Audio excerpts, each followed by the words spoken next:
मैं बहुत दुखी हूँ। गांव से यहाँ आ गई वो मारने के लिए इसको। मैं कब तक क्या क्या करूँ लो बताओ। प्राइवेट नौकरी करता हूँ, कहीं मंडी में जाता हूँ, कभी लड़ला। ये बताओ। मैं तो बहुत दुखी हो रही, बहुत दुखी हो बहुत दुखी होगी मैं। मार दे गया तो मारे दी सुना था मैं। नमस्कार, मेरा नाम है यशस्वानी और आप देख रहे हैं तेज तर्रार, जहां दिखाते हैं खबरें दिल्ली की। इस वक्त मैं मौजूद हूं दिल्ली के नरेला इलाके में, जहां पर प्रॉपर्टी को लेकर एक महिला की मांग इतनी बढ़ती चली गई कि उसने अपने पति और अपनी सास को इस हद तक परेशान कर दिया कि जो उस महिला के बेटे हैं वो उन पर मारपीट करने पे उतर आए। अब क्या कुछ हुआ इस पूरे मामले के दौरान और क्या कुछ है पूरी जानकारी, जोड़ेंगे उनसे, पीड़ित से, उनकी माताजी से, और लेकर आएंगे आपके पास पूरी खबर विस्तार से। बने रहिए हमारे साथ तेज तर्रार न्यूज़ पर। जी सर, आपका नाम? विजेंद्र। क्या कुछ हुआ है आपके घर में? ये मम्मी को मार पिटाई करते हैं और मेरा केस चला हुआ है मिसेज के साथ। वो सन्नोट में रहती है, उस पर भी कब्जा करा हुआ है और उसका खर्चा पानी में दे रहा हूँ। 18 साल मेरी माँ को बोली है यहाँ रहते हुए। पापा की खरीदी हुई ज़मीन है और वो चीज़ें जी। आपकी मम्मी से मारपीट कौन करता है? मेरे एक सागर और साहिल हैं, उसकी मम्मी अनीता, वे करते हैं। आपके बेटे? हाँ जी। आपके बेटे अपनी दादी से मारपीट करते हैं? कब से कर रहे हैं मारपीट? ये कम से कम है ना, पहले भी करते थे 2015 में। फिर मैं यहाँ रहता नहीं और 2015 में मैं 9 महीने की जेल काट के आया हूँ मैं। वही चीज़ है। किस बात के लिए आपको जेल हुई थी?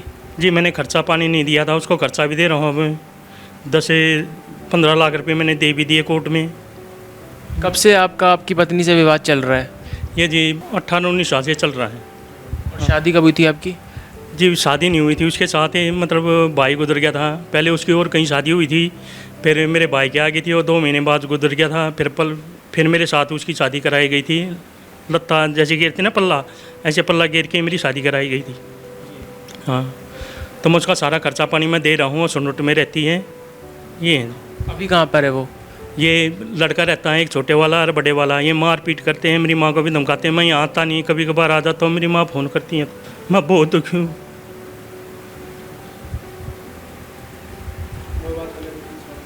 तो आपने कहाँ पे शिकायत की है इस पूरे मामले की? ये ऊपर से चला हुआ है, मेरे पास कागजात हैं। आप लेके जाना चाहते हो? मेरे पास पूरे कागजात हैं आपके पास, मैं दे देता हूँ आपको। क्या शिकायत आपने दर्ज की है? ये ATM की भी लगाई थी, SHO को भी लगाई थी। SHO कोई सुनता ही नहीं।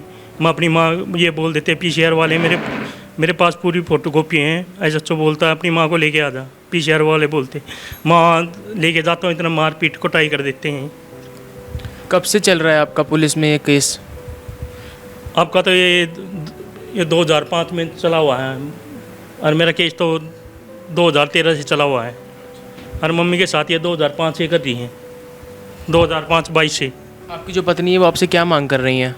वही है, मार पिटाई करती हैं। ये भी चाहिए, या चाहिए, ये चाहिए। जब मैं उसको दे रहा हूँ, गांव में वो प्रॉपर्टी का है, प्रॉपर्टी पे भी कब्जा बैठी हुई है और ये चीज़ है सर। जी माता जी, आपके पोते द्वारा आपको क्या धमकी दी जाती है? मारेंगे, न्यू करेंगे, 10-10 बालकान ले आए हैं, नाड़क सब बदन काट कर तार रहे हैं। गांव में रहा करते, हमारा दादा लाई प्रॉपर्टी है, उसमें रहा करते। हम 20 साल के लिकड़े उड़े हैं वहाँ पे, आड़े रहने लाग रहे हैं। ई बाड़ा आने का कब्जा कर लिया, ई बाड़ा नहीं टकने देते। पीछे थे, उन पीछे पे भी वो एप्लीकेशन लगा दी मेरे यहाँ पे, मेरे मालिक की कमाई पे। और घर की जो ज़मीन थी उसमें रहने लाग रही है। और तब तुमने बता दो मारे क्यों कर रहा हूँ। ओड बड़ी में लगाई, मेरी बिरान माटी कर रखी है न। सब बदन करे ऊपर 20-20 बालकान लिया हैं, कूदा हैं, नाचे हैं। ऊपर जाकर देखो क्या दमस्तार रहे हैं ये। मेरी उम्र ये काम करने की है, मैं देखने की हूँ। ये आपसे काम करवाते हैं अपना? काम नहीं करवाते, मारे पड़ी मैं रहूँगी क्यों करे। मैं कैसे दूँगी? सब बदन कुआड़ बंद करे पड़ी रहूँ मैं, डरती। हाँ हाँ। कब से आपके साथ मारपीट कर रहे हैं वो? ये जिस दिन तुम्हारा मालिक गुजरा है, हाँ, उस दिन आड़े गुस्से उड़े हैं ये, लकड़ते नहीं आड़े थे। प्रॉपर्टी नाम कर देने को लेकर भी आपको क्या धमकी देते हैं? हाँ हाँ, गाँव वाले इनके नाम है या मेरे नाम है? हाँ, न्यू है यू। क्या चाहते हैं वो, ये भी आप उनके नाम करते हैं? हाँ, न्यू चावे हैं। और तो मेरी मन मर्जी की बात है ना। जब मेरी गेले ऐसा कर रहे तो मैं क्यों कर दे दूँगी? मैं कि जाऊँ रोड पर जाऊँ? आपका बेटा आपके साथ कितने टाइम से नहीं रह रहा है? यो तो कदे मैं बुलाऊँ जब आ जाकर, इसने तो कई साल हो गए। जिस दिन तक केस चल रहा है ना, उससे दिन तो रहा जी, मैं तो बहुत दुखी हो रही, बहुत दुखी हो बहुत दुखी होगी मैं। इस उम्र में इसी बिलालवती कर दी इसने अपनी भी। क्या चाहती हैं आप फिलहाल जो पुलिस में आपका केस चल रहा है? तुम्हारे तो लकड़ो और हमारा रहना चाहूँ हूँ। हाँ आप अब इनके साथ नहीं रहना चाहते हैं? ना, मैं इसके साथ नहीं रहूँगी। हाँ, जब मैं जो मेरे बड्डिया की कमाई है वह उड़ा लाग रही है, उड़ा रहा करती 15-20 साल हो गए, और तो ये भी आड़ है क्या करना आई। क्या मुख्य कारण है इन सब के पीछे जो आपसे इतनी मांग की जा रही है? उसके भाई का है जी मैटर है, मेरे लड़कों का है, मेरी वाइफ का मैटर है। जब मैं उसको पैसे देने लग रहा, गांव का नोटिस, गांव की ज़मीन छोड़ दी, उस पर कब्जा करे बैठी हैं। मैं तो यहाँ रहता भी को नहीं, एक आधी बार आ जाता हूँ, तो वही चीज़ है कि इस पर कब्जा कर ले, मेरी माँ को भी नहीं रहने देती। तो फादर ने ले रखा है मकान, उसकी प्रॉपर्टी है, जो भी है, मैंने चाहती भी नहीं है प्रॉपर्टी। किसके नाम कर रखी है, माँ के नाम कर रखी है कि मेरे नाम कर रखी है, मैंने उसका कोई वो नहीं। अपने मम्मी को तो सुखते रहने दो। अभी 2 महीने हुए पापा गुजरे हुए, गांव से यहाँ आ गई वो मारने के लिए इसको। मैं कब तक क्या क्या करूँ लो बताओ। प्राइवेट नौकरी करता हूँ, कभी मंडी में जाता हूँ, कभी लड़ला, ये बताओ क्या क्या करूँ मैं। आपके ऊपर क्या आरोप लगाए गए हैं? मेरे ऊपर तो आरोप ये लगाए हुए हैं बलात्कार के में, दहेज के में। पापा के पे लगाए हुए थे दहेज के, और पापा का बलात्कार का केस है, वो फाइल है मेरे पास, सारी चीज़ें। अच्छा, आपके पापा के ऊपर आरोप लगाया गया है? पापा के ऊपर भी आरोप था, बलात्कार का था। जी माता जी, क्या चाहती हैं आप इस मकान के लिए? मैं मकान के लिए नहीं चाहती हूँ कि मेरा मकान खाली होना चाहिए। मैं ना रोले की लागू ना मैं क्या है कि इसका मकान गांव में है, उड़ा रहो जड़ा रहा करती, बस मेरी आए वो है। मेरे बस का इसके पास रहना नहीं है, नहीं मैं रहना चाहती। मार दे गया तो मारे दी इसने तो मैं, हाँ मार दे गया तो मैंने। कि अक्सर इनके दोस्त वगैरह यहाँ पर आते हैं, तो क्या कभी आपने देखा कि कितने लोग यहाँ पर आते हैं? जी, बाइक पे आते हैं और बहुत ज़ोर से ये बाइक पे चला के आते हैं। इधर उधर देख के थे अपने, फिर ताला भी तोड़ा है हमारा, ताला लेके आई थी आंटी। आप सब में से कभी कि इन्होंने देखा हो उन लड़कों को कि माता जी पर किसी ने हाथ उठाया हो? नहीं, अच्छा गाली गलौज देते हैं। बुढ़िया को धक्का दे दिया था जिन्ने पैसे, हमने बाहर से देखा है। हाँ जी। क्यों किया जा रहा है इनके, मतलब मकान खाली करने के पीछे इनके साथ इतना सब किया जा रहा है? एक सोचते हैं बाहर निकल जाए और हम कब्जा करें, यहाँ रहें। मकान खाली कराने की बात मकान के ऊपर है सारा। जिनका खर्चा पानी कैसे चल रहा है? खर्चा पानी भाई इनका बेचारी का नुआ चल रहा है, तो थोड़े बहुत अपना कोई चाय दे दे, को पानी दे दे, को बेचारी का सब्जी बना के दे दे हमें है। सारे पैसा पर लोग लगा दिया इसका, जो इसके आदमी के जो पैसे थे। नॉमिनी तो यही है इसके जीते जी कौन नॉमिनी बन जाएगा? उन पर सब पसटे लगा रखे, सब पे कति। बैंक वाले ने बोले 1 रुपया नहीं देंगे तेरे को हम। जब जो नॉमिनी होगा पैसा तो उसी को मिलेगा, इनको थोड़ी ना मिलेगा।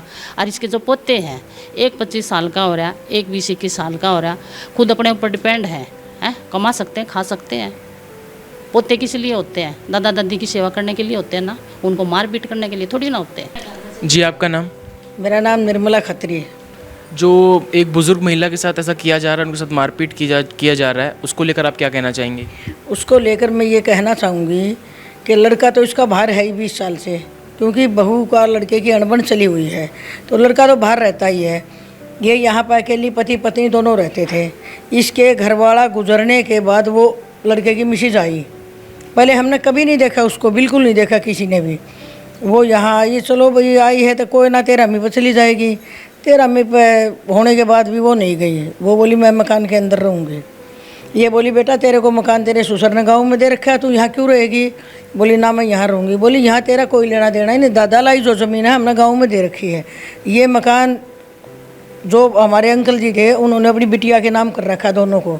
देखिए, जो पूरा मामला है ये रोहिणी कोर्ट में गया है, और जो फिलहाल जो पीड़ित हैं जिनका नाम विजेंद्र बताया जा रहा है, उन्होंने हमें बताया कि जो अगली तारीख है कोर्ट की वो 30 अगस्त है, और तब फैसला आएगा कि क्या होगा इस मामले में और आगे। फिलहाल जो पीड़ित हैं उनको ये मंजूर है कि वो अपनी बीवी को महीना, सालाना या फिर जैसे भी कोर्ट का फैसला आता है वैसे उनको खर्चा देने को तैयार हैं। देखिए, जैसा कि हम यहाँ पर सास से जुड़े, उन्होंने हमें बताया कि बस वो अपना मकान खाली करना चाहती हैं। इसी के साथ हम आपको ये बात और बता दें कि मकान खाली करने के पीछे वजह ये है कि जो उनके पोते हैं वो अक्सर उनके साथ मारपीट करते हैं। जो उनके पोते के दोस्त हैं वो भी आकर यहाँ पर उनको धमकी देते हैं, घर खाली करने की धमकी देते हैं। साथ ही हम आपको ये बता दें कि जब इस पूरे मामले की शिकायत पुलिस थाने में की जाती थी, नरेला थाना जो यहाँ का लगता है, उधर से वहाँ पर काफ़ी लापरवाही बरती जाती थी। साथ ही हम आपको ये बता दें कि अक्सर कार्रवाई को लेकर काफ़ी यहाँ पर लापरवाही देखी जा रही है। साथ ही हम आपको ये बता दें कि जब भी यहाँ पर पीसीआर कॉल की गई उस पर ठीक ढंग से ध्यान नहीं दिया गया। इसी के सामने एक बात सामने और आ रही है कि जो यहाँ पर पति हैं उनके महिला के, उन्होंने हमें बताया कि अक्सर 15-17 साल से ये जो पूरा विवाद चल रहा है उसको लेकर वो उन्हें 20,000 का रोज़ महीना खर्चा देते हैं। फिर भी उनकी वक्त के साथ डिमांड बढ़ती जा रही है और अब उनकी मांग ये है कि ये मकान भी उनके नाम कर दिया जाए। इस मकान से मेरा मतलब ये है कि इनका एक मकान जो गांव में था वो तो पहले ही इनके नाम पर है, लेकिन अब ये चाहते हैं कि वो अपनी बूढ़ी सास को इस घर से बाहर निकाल दें और ये मकान भी अपने नाम कर लें। देखिए, जो 85 उम्र बताई जा रही है एक बुजुर्ग महिला की, उसके साथ प्रॉपर्टी को लेकर ऐसा बर्ताव करना, मारपीट करना और बूढ़े ऐसी अवस्था में जब पोते और बच्चे अपने बूढ़े माँ बाप, माता पिता, दादा दादी की सेवा करते हैं, उस उम्र में उनके साथ मारपीट की जा रही है, धमकी दी जा रही है। जैसा कि हमें आके एक पड़ोसी ने बताया कि उनको धक्का दिया गया। अब इस हद तक ये ऐसा बर्ताव एक बुजुर्ग के साथ किस हद तक सही है, इसको लेकर आप भी अपनी राय हमारे कमेंट बॉक्स में ज़रूर बताएं। साथ ही अपराध की राजधानी, जी हाँ, मैं गलत नहीं कह रहा हूँ, जिस तरह दिल्ली में अपराध दिन पर दिन बढ़ता जा रहा है, दिल्ली को अपराध की राजधानी कहना गलत नहीं होगा। अब आप भी अपनी राय हमारे कमेंट बॉक्स में दिल्ली में हो रहे अपराध को लेकर ज़रूर बताएं। साथ ही दिल्ली की अन्य मुख्य खबरों से जुड़े रहने के लिए तेज तर्रार को जरूर सब्सक्राइब करें। दिल्ली से कैमरा पर्सन आकाश शर्मा के साथ मैं यश हसानी। अगर आपको हमारी ये वीडियो पसंद आई हो तो इसे लाइक एंड शेयर करना ना भूलें। साथ ही हमारे चैनल को जरूर सब्सक्राइब करें। इसके साथ ही बेल आइकन भी जरूर दबाएं जिससे दिल्ली से जुड़ी तमाम खबरों की नोटिफिकेशन सबसे पहले आप तक पहुंचे।